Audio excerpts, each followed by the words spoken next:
Voilà, je vais rapidement montrer comment on installe la QuantumGIS sur un ordinateur Windows. Donc la première chose qu'il faut faire, c'est se rendre au site de QuantumGIS, qgis.org. Voilà. Il y a la possibilité de mettre le tout en français, hein, il n'y a pas de problème. Voilà. Si on va en bas, maintenant, ici, il y a la possibilité de télécharger, on va dessus. Et puis, c'est là qu'il peut avoir une petite confusion. En fait, il y a deux possibilités, ou quatre plutôt. C'est qu'on a, pour les nouveaux utilisateurs, un installateur indépendant de QGIS en 32 ou 64 bits. Et puis aussi pour les utilisateurs expérimentés, il y a un peu plus de choses dedans. Donc je conseille d'utiliser l'installateur indépendant. Et puis moi je vais utiliser la version 64 bits, mais si vous n'êtes pas sûr, si votre système Windows il est effectivement 64 bits, vous prenez la 32 bits, elle va dans tous les cas. Donc on va là-dessus. Et puis après ça commence à télécharger.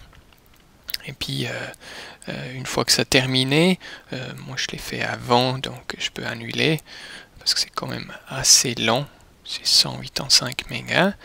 Et puis une fois qu'on a terminé, ça arrive dans les téléchargements, c'est ce fichier QGIS setup qu'on lance. Double-clic dessus, il y a une petite vérification de sécurité. Et puis après, on peut installer assez facilement. Et puis en principe, il n'y a pas de problème. Là, on peut encore ajouter des jeux de données, mais on n'a pas besoin, on a assez de données nous-mêmes. Et puis après, le tout y va. Ça prend un peu de temps, évidemment. Voilà, une fois que c'est terminé, bon, j'ai laissé une partie à côté pour pas attendre tout le long. Une fois que c'est terminé, simplement fermer. Et puis après, on a en principe le nouveau logiciel à disposition sous QGIS Dufour ici. On a pas mal de choses à disposition. Il a aussi installé un autre SIG qui s'appelle GrassGIS et puis un autre encore Saga GIS. On n'a pas besoin de ça pour l'instant. Ce qu'on veut, c'est le QGIS Desktop 2. Puis on peut lancer le logiciel.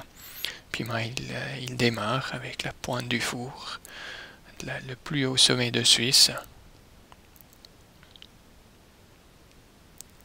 Ça prend aussi un petit moment, surtout qu'au début, il doit tout mettre en place, c'est évident. Puis voilà, au début, il y a toujours des petites astuces, vous pouvez les laisser, ou bien une fois que vous en avez assez, voilà, plus besoin. Et puis voilà, l'interface QGIS qu'on va explorer un peu par la suite.